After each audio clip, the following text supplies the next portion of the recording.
오늘의 사연을 시작합니다. 안녕하세요. 장사를 하고 있는 30대 싱글남입니다. 어렸을 때 참 이뻤던 사촌 여동생이 있습니다.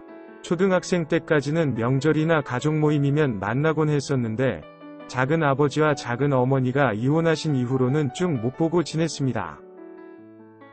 어렸던 그때 마음의 사촌 여동생을 참 좋아했던 기억이 있습니다.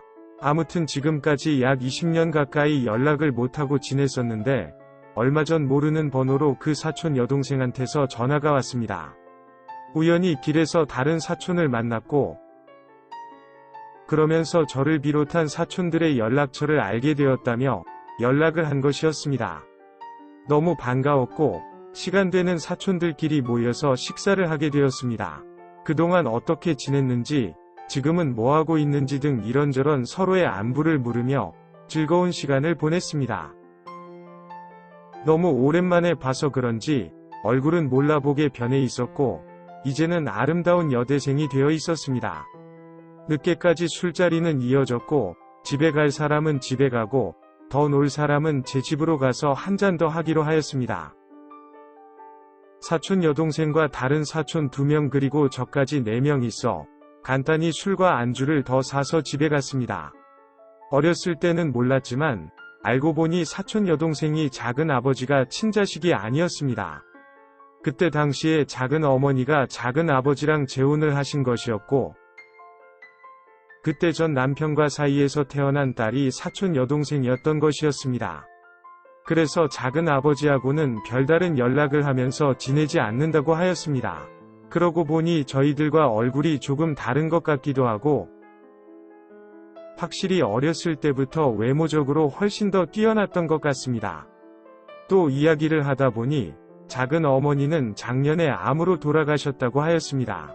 그래서 지금 현재 서울에서 혼자 자취하면서 학교를 다니고 있다고 하였습니다. 과외와 편의점 알바를 통해서 돈을 벌고 있지만 생활비 및 원룸 월세를 내기에는 부족하기에 작은 어머니가 살던 아파트에서 나오는 월세와 남겨주신 돈을 조금씩 꺼내 쓰고 있다고 하였습니다. 졸업반이기에 올해만 잘 넘기고 내년에 취업을 하면 좀 생활이 나아질 것 같다고 하였습니다. 안타깝기도 하고 술도 많이 마신 것도 있고 게다가 혼자 살기에 50평 아파트는 넓기도 하고 해서 사촌 여동생만 괜찮으면 언제든지 제 집에 들어와서 살아도 된다고 하였습니다.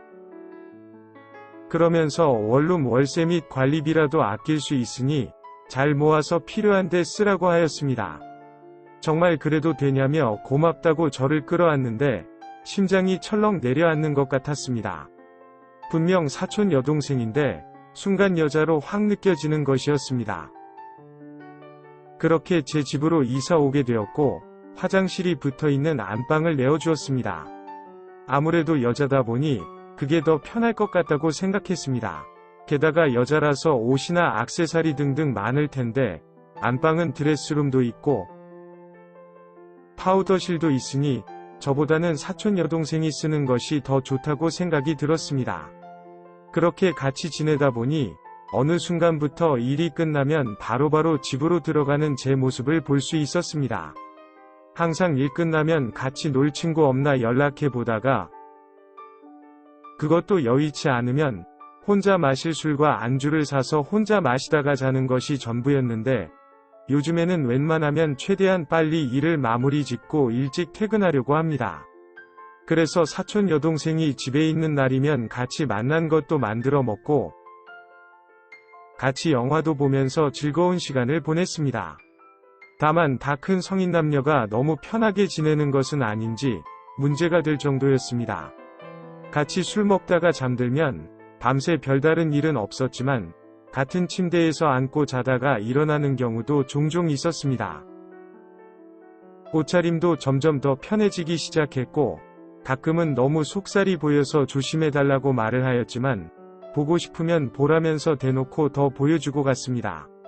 그날도 같이 술을 마시다가 덥다면서 사촌 여동생은 옷을 벗었고 오빠도 남자라고 조심해달라고 하자 또 대놓고 보여주면서 남자가 남자다워야 남자라며 말장난을 하는 것이었습니다. 저도 욱하는 마음에 사촌 여동생의 가슴을 양손으로 잡았습니다. 사촌 여동생은 당황하는 것 같더니 오히려 더 세게 나오는 것이었습니다. 남자다운 척하기는 많이 만졌으면 이제 놓아달라는 것이었습니다. 저는 여동생을 들어매고 침대에 눕혔습니다. 그리고 그동안 참아왔던, 머리로만 생각했던 그 다음 진도를 나가기 시작했습니다. 사촌 여동생은 남자인 것 알겠다며 조심하겠다고 그만하라고 하였지만 저는 멈출 수가 없었습니다. 이미 이성을 잃었던 것 같습니다. 그렇게 선을 넘어버렸습니다. 그리고서는 여동생은 조용히 자기 방으로 돌아갔습니다. 그 후로는 제가 집에 있을 때는 방에서 나오는 모습은 못 봤습니다. 한 2주쯤 지났을 때 노크를 하고 조용히 문을 열어보았더니 짐 없고 다 정리해놓고 나간 것이었습니다. 편지가 놓아져 있었습니다. 그동안 편히 잘 지내다가 간다며 나중에 또 보자고 적혀 있었습니다. 다른 사촌들에게 연락을 해보았지만 소식을 아는 사람은 없었습니다. 핸드폰으로 연락해보았지만 전화를 받지 않았습니다. 제 진심을 담아서 솔직한 마음을 장문의 메시지로 보냈습니다. 동생이 아니라 그 이상의 감정으로 좋아하고 있다고 고백을 하였으나 며칠 뒤에 돌아온 답장은 싸늘했습니다.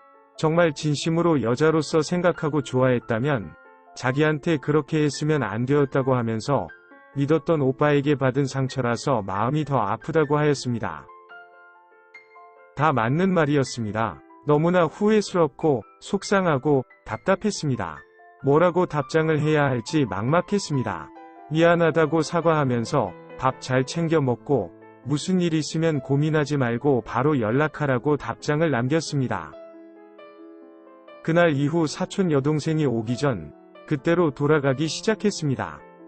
집에서 나 홀로 술 먹는 날은 많아졌고 다시 예전처럼 집에 일찍 들어가지도 않았습니다. 가끔은 그날 일들이 기억나서 집에 안 들어가고 가게에서 자는 날도 있었습니다. 현재까지도 연락은 되지 않고 있습니다. 이제 앞으로 다시는 볼 수는 없는 거겠죠? 다시 한 번의 기회는 오지 않는 걸까요? 답답한 마음에 사연을 보내봅니다. 감사합니다. 오늘의 사연은 여기까지입니다. 구독과 좋아요, 알림 설정 부탁드립니다. 긴 글을 읽어주셔서 감사합니다. 구독과 좋아요 꾹꾹 눌러주세요. 꾹꾹. 알림 설정도 꾹꾹 눌러주세요.